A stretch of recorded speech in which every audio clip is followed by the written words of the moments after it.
საერთოდ რას გავს პოლიცია რას გავს ეს ქვეყანა რასაც გავს მოცემულ მომენტში იმას გავს პოლიციაც ადამიანი გაიტაცეს და 5 ჯერ თუ 7 ჯერ დარეკეს საპატრულო პოლიციაში ჟურნალისტებმა მოქალაქეებმა და პატრულის თანამშრომლები არ გამოჩენილან დანაშაულის ადგილზე როგორც კომპეტენციის მქონე ადამიანს ვკითხავდი რომ აი როდესაც პოლიცია არის ასე იქცევა დანაშაულის ადგილზე არ მიდის უგულვებელყოფს მოქალაქეების აზრს წუხილს და ასე მის ყველა ფუნქციას არის ჩამოშორებული კანონიერ ფუნქციას გულისხმობ არ ვიცი არსებობს რამე სამართლებრივი გზა თუ არა რომ ჩვენ მოქალაქეებმა შეგვიძლია სანამ ვუჩივლოთ ზოგადად პოლიციას ქვეყანაში სამართალდამცავ სტრუქტურებს თუ რაიმე გზა თუ არის იმიტომ რომ პირველად ვართ ასეთი ფაქტის წინაშე დაჭერილიც ვიყავი ასეც ვიყავი ის ყველაფერი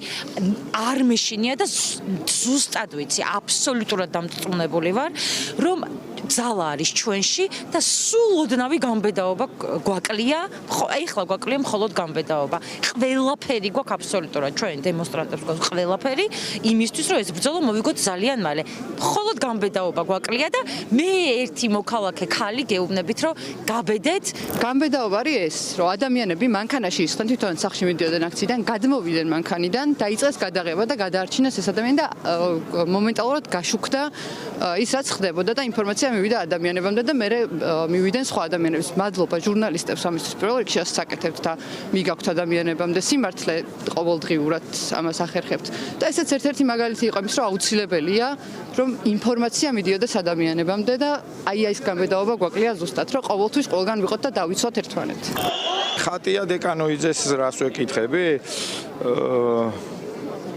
ეხლა გამოდის რომ პატრული ხო მაგან როგორ იმასქნა ჩამოაყალიბა ხო რეფორმა გააკეთა და პატრული იმის მერე იყო და ძალიან კარგად მუშაობდა და ეხლა გამოდის რომ ხო უკრაინაშიც ხო და კიდე გააკეთებდა ეგ მეც ხო გაეკითხვა მაგ რომ რა გვეშველება თქვენ არ გჯერათ პოლიციის, როცა პოლიცია ძალადობს სადუნდა და რასაც ხედავთ ეხლა ტელევიზიით რასაც ხედავ, ხო? მაგის მიხედვით გამიჩნდა ეგ აზრი რა, რომ ესე იგი პატრული აღარ მოქმედებს, ტიტუშკები მოქმედებენ, ესე იგი დაუწვინეს რა პატრული ტიტუშკებს.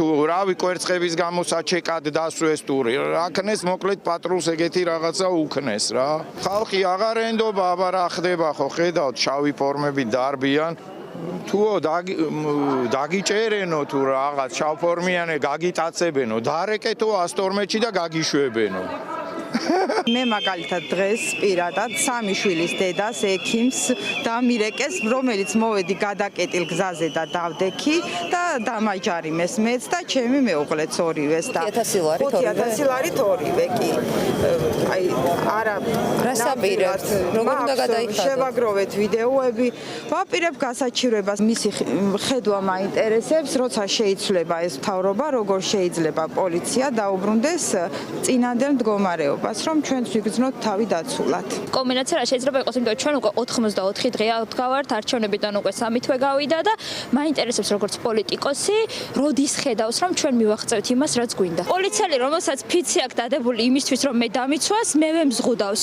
მევე მავიწროებს. აი აქაც ნარკოტიკებს გვიდებს. კი ბატონო, გუშინელი შემთხვევა რომ ავიღოთ იმ ბიჭს ის გოგოები რომ არ ყოფილიყვნენ, ალბათ სისხლის სამართლითაც გაუშვებდნენ ციხეში. იქაც ძალიან ბევრჯერ იყო შემთხვევა. რამოდენიმეჯერ პოლიციამ სიტყვიერი შეურაცხყოფაც მომაყენა, მაგრამ ნუ პოლიციელს მე თვითონაც შევეპასუხე, რა თქმა უნდა, იმიტომ რომ მე ჩემს თავს ყოველთვის დავიცავ, მაგრამ გაგიმართოთ რომ არ დაგიჭირეთ. სხვათა შორის მითხრეს, ბევრს წლიკინებ პატარა გოგო და გაიწიეო. მაგრამ მე მომავალი ჟურნალისტი ვარ და ასე რომ მეთქი მე არაფერს არ წლიკინებ სიმართლეს ვიძახი და თქვენ უბრალოდ არ მოგწონთ, როდესაც ადამიანის სიმართლეს გეუბნებათ მეთქი და მე რა უფროსმა გაწია ეს პოლიციელი. ვერაფერს ისეთ საინტერესო სამწუხაროდ ვერ ურჩევ, უბრალოდ ვთხოვ ყველა აქ მდგომის სახელით, ვისაც შეუძლია არა მხოლოდ ხატიას, რომ თუ რაიმე ქმედითი ნაბიჯები არის საშუალება რომ გადაიდგას რომ ჩვენი ხმა უფრო შორს გაისმას და ჩვენ ამდენი ხნის პროტესტმა უწყვეტმა შედეგი გამოიღოს, იქნება დაგვეხმარონ ამაში, იმიტომ რომ ჩვენ არა ვართ პოლიტიკოსები, ჩვენ ვართ ჩვეულებრივი ადამიანები და მეტი არაფერი არ შეგვიძლია გარდა იმისა, რომ აქ ვიდგეთ და ვაპროტესტოთ უბრალოდ დღის ჩაუგდებლად. საერთაშორისო თვალსაზრისით მხარდაჭერას გულისხმობთ, ანუ პოლიტიკოსების ჩართულობა. ნებისმიერი ტიპის მხარდაჭერა, რაც შედეგს მოიტანს ჩვენთვის სასურველს და ქვეყნისთვის სასურველს, ხო? ისე აქამდე შედეგი მოაქვს ამ პროტესტს თქვენი დაკვირვებით? ჩემი აზრით მოაქვს, იმიტომ რომ ხედავთ გუშინდლის ჩათვლით და იქამდეც როგორ ეშინიათ ამ სულების, როგორ არ მოსწონთ რომ ყოველდღე იკეტება რუსთაველის გამზირი, როგორ არ მოსწონთ რომ ხალხს არ ეშინია მიუხედავად მათი სულელური ვიტყოდი რეაქციებისა. ეს იმას ნიშნავს, რომ აქ დგომა შედეგიანია, იმიტომ რომ მაშინ რაღაცა ნახავდით, რომ არაფერი ქვეყანაში არ ხდება, ჩვენ გამოვდივართ, მივდივართ და ისე ვისია ყველაფერი. თითქოს ესე არის, მაგრამ სინამდვილეში კარგად თუ დაუკვირდები, ჩანს, რომ არც მთლად ესეთი ჭიანჭველებივით არ ვართ აქ. ვითხოვთ ხელახალ არჩევნებს, უკანონოდ დაპატიმრებლების გათავისუფლებას და უბრალოდ წესიერ ყოფას ქვეყანაში, რაც ამ წუთას სამწუხაროდ არ არის. აი უკანონო პატიმრები რო ახსენეთ, არის კვლავ მცდელობა, რომ უკანონო მეთოდებით დააკავონ ადამიანები, ხშირად იყენებენ ჩადებას, გატაცების ფაქტიც ვნახეთ. როგორ ვიცავთ თავს ამ დროს? სად ვრეკავთ, როცა პოლიცია ჩვენზე ძალადობს? არ ვიცი, მე აქამდე მეგონა რომ პოლიციაში ვრეკავდით. ეხლა არ ვიცი სად ვრეკავ, იმიტომ რომ თვითონ პოლიცია მოდის, არანაირი იდენტიფიცირების ნიშანი არ აქვს. არაფერს არ წარგიდგენს, არც სახელს და გვარს არ გეუბნება, ანუ გაქვს ძალიან უსუსურობის და დაუცველობის შეგრძნება. გონი რომ ეს ისეთი რაღაცა, რაზეც აბსოლუტურად ყველა უნდა ვთანხმდებოდეთ, ან იმედია რომ ვთანხმდებით, რომ ესე არ უნდა ხდებოდეს. რაც არ უნდა დამნაშავე იყოს მისი აყვანა, ხო? ანუ ყველანაირი ნიშნის გარეშე იქნებ ვიღაცა მართლა იტაცებს იმ ადამიანს. მე დღეს გვირჩიეს რომ კითხეთო ნეგატივა 112-ში დაგარეკინებთო და არ ვიცი, ალბათ ფსიქოლოგიურად ჯერ კიდევ არა ვართ მთლად იმ ზღვარს გადაცილებული და მაინც რაღაც გულისიღრმაში გვეცინება, იმიტომ რომ სატირალი არის, ასაცილო არ არის, რომ თან ვიღაცა ეგრეთ წოდებული დეპუტატი საუბრობს ამაზე. რომ კითხეო და ნუ გეტყვისო, გიპასუხებსო, აი უბრალოდ ნიღბიანი გიტაცებს და შენ მას უნდა უკაცრავად დავრეკავ 112-ში გავარკვე პოლიცია ხარ თუ ვიღაცა. პოლიცია ხარ თუ არა, თან რაც თავარია თუ პოლიცია არის, რომ ისიც უკვე ვერ წყვეტ, უნდა გიხაროდეს თუ უნდა გეშინოდეს, ანუ რომელი გირჩევნია, სადღაც რომ ვიღაცა მაინც ჯიბგირი იყოს და იქნებ იმას უფრო გული მოუთბო და ადამიანურად რაღაცა უხსნა, ეგჯობია თუ ამ ცივსისხლიან პოლიციასთან რაღაცას გახდა, უკვე ეგეც არის. ანუ აი აბსურდული სიტუაცია არის სრული. პოლიცია ბოდიში და ფეხებზე კიდია საზოგადოება და გადავიდა პოლიცია დიქტატურაზე, რა თქმა უნდა, ხელისუფლებასთან ერთად და სრული რეპრესიები და ძალადობა ხდება საქართველოში. ასევე რა თქმა უნდა, არის სრული განუკითხაობა ბათუმში მაგალითად ორი ბავშვი იცხოვებლა სისტემამ, ქართული ოცნების სისტემა, რა თქმა უნდა, ღარიბ საზოგადოებას არ ინდოს. სხვა განაცხადით მოვიდნენ ხომ 2012 წელს სწორედ გლეხების სოციალურად დაუცველი ფენების გვერდით უნდა მდგარიყვნენ, ეს ვერ ნახეთ თქვენ? რა თქმა უნდა, მე ვერ დავინახე, რომ გლეხების გვერდით დადგა ხელისუფლება. ხელისუფლება, რომელიც ამაყობს, რომ ეკონომიკა გაიზარდა 80 მილიარდ ლარამდე, მე დავუსვი ასეთი კითხვა ქალა ბათუმში აქციებზე. 80 მილიარდიდან 40 მილიარდი არის მოსახლეობის 90% შემოსავალი? რა თქმა უნდა, არა. ძალიან საინტერესო მოსაზრებები, შეფასებები, კითხვებიც იკვეთებოდა, ხო? ხო, ძირითადად იყო ხო უნდობლობა პოლიციის მიმართ, ანუ პირველი თუ არ ვწდები ნიღბიან ჯიბგირს გადაეყაროთ ნიღბიან პოლიციას ვეღარ ანუ პატრული რეკავ არ მოდის. წარმოიდგინეთ, ანუ ესე იგი სტანდარტი კი არა, ადამიანების დამოკიდებულება, როდესაც შენ გიჭირს ნიღბიანი ადამიანი მოგდევს, ვინ არის არ იცი და ჩვენ არავითარი ვალდებულება არ გვაქვს ვიცოდეთ იმ ნიღბის უკან ვინ არის. ეს ყველას მინდა უთხრა. თანამედროვე სახელმწიფოში, დემოკრატიულ სახელმწიფოში, სადაც მართლაც კრიმინალური იუსტიციის ელემენტარული სტანდარტი მაინც არის, ნიღბიანი ადამიანები იდენტიფიცირების გარეშე, რა თქმა უნდა, არავის არ იტაცებენ და მანქანაში არ ტენიან. და ამაზე კიდევაც დავწერე გუშინ სოციალურ ქსელში, რამდენად მნიშვნელოვანია თავდაცვის მექანიზმები შევიმუშაოთ ჩვენ. სადავრეკოთო ეხლა უსაკითხულობდა და ვერ დავრეკავთ, იმიტომ რომ დავრეკავთ არ მოვლენ. ამიტომ პირველი რაც უნდა გავაკეთოთ, ეს არის რომ ბევრნი ვიყოთ, მარტო არ აღმოჩნდეთ, ანუ დაახლოებით 2-3 ადამიანი ეხლა ეს რაც შემიძლია ყველას ვეუბნები და წერ კიდევაც. ყველას აი ეს შემიძლია ვთქვა, ანუ მარტო რა თქმა უნდა არ შეიძლება რომ მარტო ამ სიტუაციაში მარტო იყო, ტელეფონი ყველას უნდა გქონდეს დატენილი, რაც შეგვიძლია ასე ვთქვათ ბოლომდე რო იყო, ბოლომდე როგორ ნუ რო გქონდეს შესაძლებლობა რომ გადავიღოთ და აღბეჭდოთ, იმიტომ რომ მართლა ხალხმა გადაარჩენა TV1-ის ოპერატორი და მესამე ეს არის რომ მართლაც ერთმანეთის გარდა უბრალოდ არავინ არ ყავს. აი ნახეთ ამ პროტესტმა, აი ამ რაღაც მოძრაობამ, რომელმაც ჩვენი ქართველი ხალხის რაღაცა გულიდან ესე ამოხეთქა ამ მოძრაობამ, ამ ერთი ძალიან მნიშვნელოვანი ფაქტი გამოაშკარავა, ხო? ანუ იქ შეიძლება ჩვენი პოლიტიკური იდეოლოგიის მიხედვით ვერ თანხმდებით, ხო? არ მოსწონთ ან მოსწონთ ან მე მოვწონვა როგორც პოლიტიკოსი ან სხვა მოსწონთ, მაგრამ ერთი რამ რაც შემიძლია უთხრა ყველას რომ ჩვენ ერთმანეთის დაცვის გარდა არავითარი დამცავი მექანიზმი არ გვაქვს. როდესაც კითხულობენ ახალგაზრდები რომ სწორედ ხო ერთი ჩემი სტუდენტი იყო, კითხულობენ რომ რა დავრეკოთ, სადავიცვათ თავი, როგორ დავიცვათ თავი.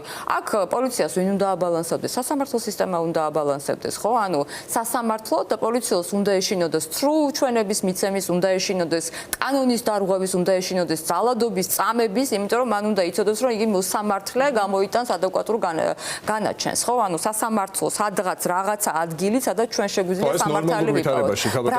სამი ძირითადი მთავარი ღერძი რაც არის კანონის უზენაესობის, კრიმინალური იუსტიციის, რამაც ჩვენ უნდა დაგვიცოს, ეს არის პოლიცია, ანუ კანონის აღსრულება, ეს არის ბრალდება, ხო? ანუ გამოძიების მიმდინარეობისას, ანუ პროკურატურა და სასამართლო, ჩვენ ეს ადამიანები პირიქით რეპრესიებში და მარწუხებში გვაქცევენ. ამიტომ ეხლა ამ შემთხვევაში უნდა ვთქვათ, რომ საქართველოში სამართალი არ არსებობს. ერთ-ერთი კითხვა იყო, ქალბატონო ხატია, სამართლებრივი გზა რა დაგვრჩა ასეთ მძიმე რეალობაში, მართლა სადაც ყველა ინსტიტუცია მიტაცებულია, სად ვიჩივლოთ? აი ეს კითხვა დასვა მოქალაქემ და მე ვფიქრობ, რომ არა, პოლიცია ერთმანეთის იმედად ვარჩენილი. და ხშირ შემთხვევაში მოდი ვთქვათ, რომ სახალხო დამცველის ოფისიც არ არის მოწოდების შემთხვევაში სანამ ყავს რეჟიმი, არავილი სამწუხაროდ ჩვენ ყავს რეჟიმი. აი მოდით ესე უნდა შევხედოთ ახლა ამ ვითარებას.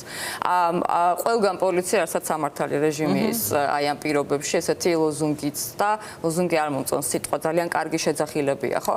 ანუ ჩვენ ვართ წარმოუდგენელ ვითარებაში, როდესაც რეჟიმი კლეპტოკრატიული რუსული ოლიგარქია კრონიზმით და კორუფციით სავსე ეს ადამიანები მართავენ, ეს ხროვა ადამიანების მართავენ ჩვენ ქვეყანას.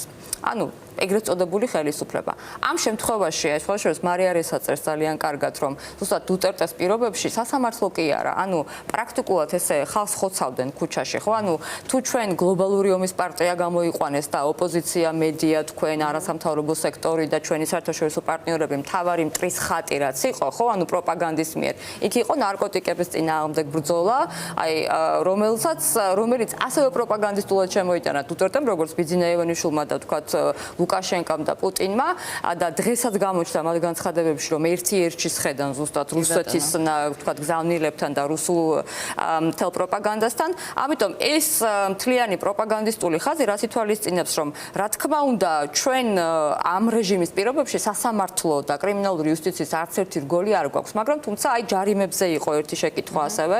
ანუ ჯარიმები გამოიყენეს ახლა რეპრესიულ ინსტიტუტად, ხო? ანუ რეპრესიულია ჯარიმები. და ვიდრე ჩვენ ვლაპარაკობთ მისდით და მისდით მოქალაქეებს ჯარიმები, აი მე მაქვს სასამართლოს და ექვსი ახლა სოშუს ირაკლი ადვოკატი და დღეს მქონდა საუბარი წარმოუდგენელი რაღაც არის. ანუ საქმის მასალებს რომ უნდა გაეცნოს ჩემი ადვოკატი, საქმის მასალებში არ არის ჩემი ტელეფონის ნომერი. ანუ მე არ შემიძლია ვთქვათ რაღაცა ჩემი ადვოკატი და მე ერთად დავსხლეთ და საქმის მასალები ვნახოთ, იმიტომ რომ ისეთი ფაციფუცი აქვს შიგნი, ისეთი დატვირთვა აქვს ამ ჯარიმებით და ამ მოსამართლეებს, რომ მე არა მაქვს იქ საქმეში რომ ვიკითხე რომ რატო არ შემიძლია რომ თქვა მომცეთ ერთჯერადაც ეს შესრულის საშუალება, თქვენი საქმეში არ არის თქვენი ტელეფონი მითითებული. ანუ ბრალდებულის ტელეფონი არ არის მითითებული და ასეთი მნიშვნელოვანი დარღვევები ძალიან ბევრია, მაგრამ ერთი რამ გუკამ თქვა რომ მუშაობსო ჯარიმებიო. რა თქმა უნდა, ფინანსური სანქციები არის ძალიან მნიშვნელოვანი, ხო? ეხლა მე მაგალითად ვფიქრობ რომ ძალიან ბევრ ადამიანს არ აქვს იმის ფუფუნება რომ არ გადაიხადოს ეს ჯარიმა, მე ვერავის ვერ მოუწოდებ მე ამას, მაგრამ ფაქტი რა შემიძლია მოგიყვეთ, ანუ აი ამ დაკვირვებით რაც მაქვს. ეს მე სასამართლოში ხშირად ვარ, ანუ ძალიან ბევრი ჩემი სტუდენტია, ჩემი მეგობარია, ჩვეულებრივი ადამიანები სასამართლოში ეძებდით კიდეც დაკავებულ მეგობარს და ვერ პოულობდით და ჩვენ გვექნება სიუჟეტი როგორი ხარვეზებით და იკერება. კი, ჩემი მეგობარი პროფესორი ვერ ვიპოვეთ 3-4 საათის განმავლობაში. მაგრამ ერთი რაც არის, რომ სასამართლოში როდესაც ამ საქმეებს ესწრები და დერეფნებში დადიხარ, ხო, იქ უამრავი ადამიანია და ესე კონვეიერული სისტემით მიდის. ერთი რაც ხდება და მე ხდება თვალში, ეს არის მშობლების, დედების, მამების, ბიძების, ახალგაზრდების შემართება. და არავითარ შემთხვევაში, აი მე მაგალითად ძალიან იშვიათად გამიგია, რომ გაფრთხილება მისცა მოქალაქემ და გაფრთხილებას რა შემთხვევაში აძლევენ, იცი რომ აი თუ შენ იშვიათად ის შემთხვევაში ჩვეულებრივად, მაგრამ აძლევენ რომ აი თუ შენ იტყვი აი პროტესტზე აღარ წავალ, ხო დავარღვიე, გადავკეტე, არ ვიცოდი რა. ესეთი რაღაც თითქმის არ ხდება. ყველა არის ძალიან შემართებით და ფაქტია რომ უკვე მე რამდენი დღეა რუსთაველზე მიმდინარეობს პროტესტი. მე მინდა მოვუწოდო ყველას რომ გაასაჩივრონ, ყველას როგორც არის დაუშვათ წეს მითითებული თუ საპატრულო პოლიციიდან პირდაპირ მოდის, ანუ ყოველგვარი სასამართლოს გარეშე და ერთი რამ მინდა თქვა კიდევ აუცილებლად. ამ ქვეყნის მომავალი არ წყდება მხოლოდ კონკრეტული ადამიანებისთვის. ან პროტესტში აი იმ ადამიანებს, ვინც ახლა კითხვას სვავდნენ, ან სვავდა, ან დაუშვათ ჩემთვის, თქვენთვის. ამ ქვეყნის მომავალი წყდება ყველა იმ ადამიანისთვის, რომელიც მათ შორის დასაქმებულია ბიზნესში. და ყველა იმ ადამიანისთვის, რომელიც არის ბიზნესის წარმომადგენელი, მესაკუთრე და განსაკუთრებით იმ მსხვილი დიდი კომპანიების, რომლებიც რა თქმა უნდა სალომონჟურაბიშოვმა გიორგი თარგამაძესთან ინტერვიუში თქვა სხვათა შორის, რომ ბიზნესს სულ სხვა განწყობა აქვს და მას პირად საუბრებში სულ ამიტომ მე ყველას მინდა ვთხოვა განსაკუთრებით იმ დიდ ბანკებს, რომლებიც არიან საქართველოს დიდი ფუნდამენტი ამ ბიზნესის, რომ ქართულ ხალხს უნდა გქონდეს ფინანსურად იმის ზურგი, რომ არ ეშინოდეს ნამდვილად ჯარიმები. იმიტომ რომ არიან ადამიანები, ვინც ვერი ფონდები არსებობს, მაგრამ ფონდების შევსება არის მნიშვნელოვანი. ჩვენ აი ლადო აფხაზადოვას შემთხვევა გამახსენდა, სადაც მასწავლებლებმა შეუგროვეს რაღაცა სოლიდარობა ჩანს. ქალბატონო ხატი აუცილებლად უნდა გკითხოთ. ერთ-ერთი შეკითხვა ეხებოდა მოქალაქის მხრიდან საკითხს, როგორ უნდა დაუბრუნდეს მილიცია ხალხს და მე პირველ ბლოკში დაგისვით შეკითხვა, აქამდე როგორ მივეცით, ანუ მივედით პოლიცია, როგორ იქცა მილიცია და იცით რა ვიგულისხმე, მათ შორის თქვენ მიერ გატარებული რეფორმის დროს იქ მყოფი ხალხი ნაწილი ისევ არის პოლიციაში, ხო? ანუ იგივე ხალხი გამოიყენა ბიძინა ივანიშვილმა იმისთვის, რომ მიეღო ეს სურათი. როცა ხელისუფლება შეიცვლება და ხო, ერთი და იმაგივე და როცა ხელისუფლება შეიცვლება და ეს აუცილებლად მოხდება, მე ამის ჯერა, როგორ უნდა მიუცეთ ადამიანებს გარანტია, რომ ეს ხალხი, ვინც ნაციონალური მოძრაობის დროსაც სისტემაში იყო და რაღაც გარკვეულ განვენეს მაშინაც ემორჩილებოდა, მერე ბიძინა ივანიშვილმა გადაიბარა და ეს ბინძური საქმე აკეთებინა და მილიცია დააქცია, შემდეგ ახალი ხელისუფლების პირობებში ისევ არ გააგრძელებენ მორჩილებას. მოკლედ, აი გარანტიები როგორ შეიძლება მივცეთ იმ ერთ-ერთ მოქალაქეს, ვინც იკითხა, როგორ დაუბრუნეთ პოლიციას? ძალიან მარტივად შემიძლია აქვს თქვა, დიდხანს რომ აღარ ვისაუბრო, პირველ რიგში ამისი მთავარი გარანტია არის პოლიტიკური ნება, რომელიც არ უნდა იყოს ჩამოკიდებული ერთპარტიულ მმართველობაზე და ერთპიროვნულ მმართველობაზე, ან თქვა რაღაც ერთიან მმართველობის ფორმაზე.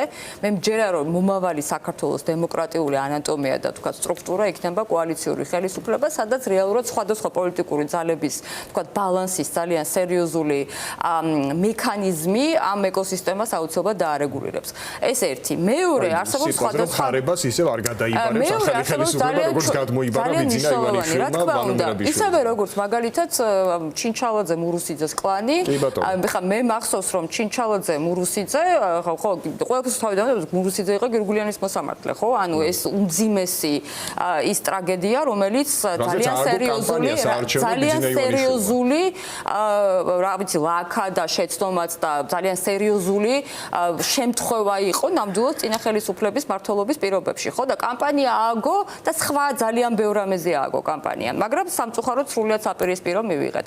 ამიტომ ამ შემთხვევაში ძალიან მნიშვნელოვანია პირველი ძალთა ბალანსი, რომელზეც ჩვენ ვსაუბრობთ, იმიტომ რომ მართლაც პოლიტიკური ლანდშაფტი ხო ისეთია, რომ სრულიად სხვა ვითარება და სურათი გქონდა ამ არჩევნებზე, რომელიც მიიტაცა ბიძინა ივანიშვილმა. მეორე ეს არის სასამართლოში გატარებული რეფორმები.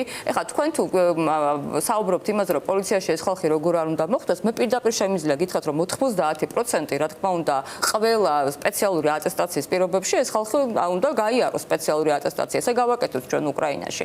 ესე ვქენით, იმიტომ რომ იქიდან წარმოუდგენელი იყო მილიციის პირდაპირ გადანიშვნა პოლიციაში, ეს ეკთა პუტინმა მხოლოდ და მხოლოდ, როდესაც ფორმალურად გადაარქვა მილიციას პოლიცია, მაშინ გადანიშნა ყველა, ხო? ამიტომ, როდესაც ჩვენ ვიცით რომ ესეთი ძალიან მძიმე დანაშაულებებია თქვენზე ძალადობა, მაკაზე ძალადობა, პოლიციის გუგრილობა, ეს ხო ცალკე ძალიან სერიოზული პრობლემაა, ხო? ანუ პატრულიო გადააქციეს გამცირებლებად და ღირსება აყარეს ამ ადამიანებს. ნამდვილად ეს ყველაფერი მოქმედებს არა მხოლოდ რეპუტაციას და ღირსებაზე, ჩვენი უსაფრთხოება არის აქ ძალიან სერიოზულად. ამიტომ მე ვფიქრობ, რომ იმ შემთხვევაში თუ იქნება პოლიტიკური ნება და ნამდვილად ძალთა ბალანსის სისტემაში იქნება ეს პოლიტიკური ნება, იმიტომ რომ სხვა გამოსავალი უბრალოდ არ გვაქვს და ძალები გადააზღვევენ ერთმანეთს, რომ მსგავსი შეცდომები აღარ ატესტაციის დეცენტრალიზაცია, მე შემიძლია როგორც შეიძლება სასამართლოში იყოს, ასევე ატესტაციის სისტემა შემოვიდა. ძალიან მარტივია აქ თუ პოლიტიკური ნება იქნება.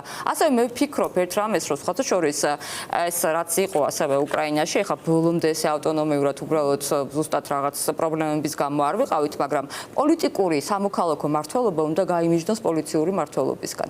არ შეიძლება შინაგან საქმეთა მინისტრი, რომელიც არის სამოქალაქო პოლიტიკური პარტიის მიერ დანიშნული ადამიანი, მართავდეს ამხელა თქვათ რაზმს და პოლიციელებს, ხო?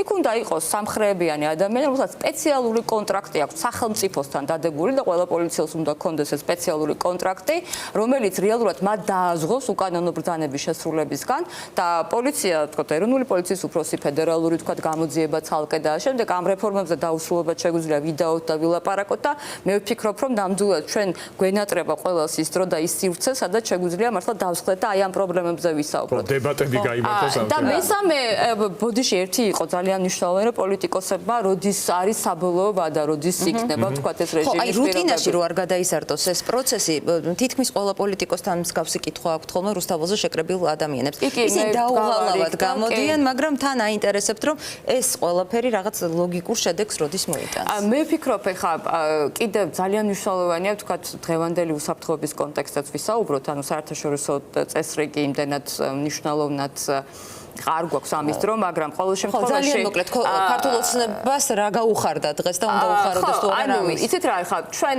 რა თქმა უნდა, ხა უკრაინა ჩვენთვის არ არის ქვეყანა, რომელიც შემიძლია ცალსახად ძალიან ემოციების მიღმა განვიხილოთ, ხო, და უშუალოდ პრეზიდენტ ტრამპის განცხადებებით, მაგრამ აქვე შემიძლია გითხრათ, რომ ჩვენ პროდასავლურ პოლიტიკოსებს არ გვაქვს იმის ფუფუნება, რომ ესე ღიად და უშუალოდ ბაკრიტიკოთ პრეზიდენტი ტრამპი. კი, არ მოგწონს ის განცხადებები ნამდვილად, ხა დიქტატორი ზელენსკი და ასე შემდეგ. მაგრამ აქვე უნდა ვიცოდეთ, რომ ის ახალი პოლიტიკური წესრიგი და საერთაშორისო, რომელიც შეიძლება ჩამოყალიბდეს განსაკუთრებით ევროპის გაძლიერების ფონზე, ნამდვილად ძალიან მნიშვნელოვნად შეცვლის და შეიძლება შეცვალოს მართლაც ჩვენი რეგიონის უსაფრთხოება, ხო? ეხლა ნამდვილად უკრაინა და პრეზიდენტ ზელენსკი, უკრაინელი ხალხი იმ შემართებით, რომელიც არის ეს შემართება გაგრძელდება, მაგრამ მეორეა ერთი რამ, ანუ პროპაგანდა რას ამბობს, ხო? ქართული ოცნების პროპაგანდა, რომ ესე იგი მთავარი დამზღვევი არის ომის ბიძინა ივანიშვილი. და თუ ტრამპი არის მთავარი ომის დამზღვევი, მაშინ ბიძინა ივანიშვილი რა შუაშია, ხო? ანუ მათ პროპაგანდას რომ მივდიოთ. ამიტომ აქ ყველაფერი არის ძალიან მნიშვნელოვანი. ინერცია, რომელიც არის დღეს თქვათ რესპუბლიკური პარტიიდან და პრეზიდენტ ტრამპისგან წინასაარჩევნოდ, ეს ინერცია არ მოიცავს იმას, რომ ბიძინა ივანიშვილს ან სანქციები მოუხსნას, ან მოუხსნას ამერიკის შეერთებულმა შტატებმა, ან ბიძინა ივანიშვილი რაღაცა სხვა კალათაში გადაბარგდეს ქართული ოცნება, ან ბიძინა ივანიშვილი გაკეთილშობილდეს, ან მაგნიცკის სიიდან ამოიღოს. როგორც ბილ ბრაუდერმა გითხრა წინა გადაცემაში, ჯერჯერობით კიდევ უნდა ეშინოდეს არ არსებობს ესეთი რამ. ამიტომ რეალურად მე ვფიქრობ, რომ წინასაარჩევნო თქვათ ინერცია, რომელიც არის და ეხლა ყველას ეშინია თქვათ მონროს დოქტრინა დაბრუნდება, არ დაბრუნდება, მე მაინც ვფიქრობ, რომ ნამდვილად სრულად სხვა შემართება ექნება უკრაინასაც და ევროპასაც და მე დარწმუნებული ვარ, რომ იზოლაციონიზმი ამერიკის შეერთებული შტატების საგარეო პოლიტიკური მთავარი დოქტრინა ვერ იქნება დღევანდელი თქვათ ფოკუსიდან გამომდინარე, იმ მოვლენებიდან გამომდინარე, რომელიც დღეს მიდის, იმიტომ რომ ეს საინფორმაციო ეკოსისტემა და ეს თქვათ ეკონომიკა ძალიან მნიშვნელოვანია, ჰომო ეკონომიკუსი, რომელიც შეიძლება თქვათ ტრამპსაც უწოდოთ, ხო, მისი ბიზნესის აი ამ ძალიან სერიოზული გავლენებით ესე უყურებს შეიძლება. მაგრამ მე ვფიქრობ, რომ თუნდაც ბოლო მომენტი Reuters-მა ძალიან კარგი სტატია დაწერა, ხა ინფორმაცია გავრცელა, რომ მათ შორის წიაღისეულთან დაკავშირებით შერბილებული ფორმა წავიდა უკვე თქვათ კელოგის მეშვეობით ზელენსკიცა. ნახოთ რა იქნება. ყოველ შემთხვევაში ერთი რამ შემიძლია გითხრათ, რომ მორალური ღერძი არის უკრაინასთან, მორალური ღერძი არის ჩვენთან, ქართული ხალხის იმ პროტესტთან. ჩვენ გავაკეთებთ ყველაფერს, რომ სანქციები დამძიმდეს და კი ეს მუშაობა უნდა გაგრძელდეს და გაგრძელდება და ასევე ძალიან მნიშვნელოვანი არის ის, რომ მე მჯერა იმ თავისუფლების იდეის, რომელიც მოაქვს ამერიკის შეერთებულ შტატებს. ხშირად მიუხედავად იმ მართლაც რაღაცა შოკისებური ტალღებისა, რომელიც მოდის, ეს თავისუფლების იდეა არის ის, რაც თავისუფალ სამყაროს აერთიანებს ევროპასთან ერთად.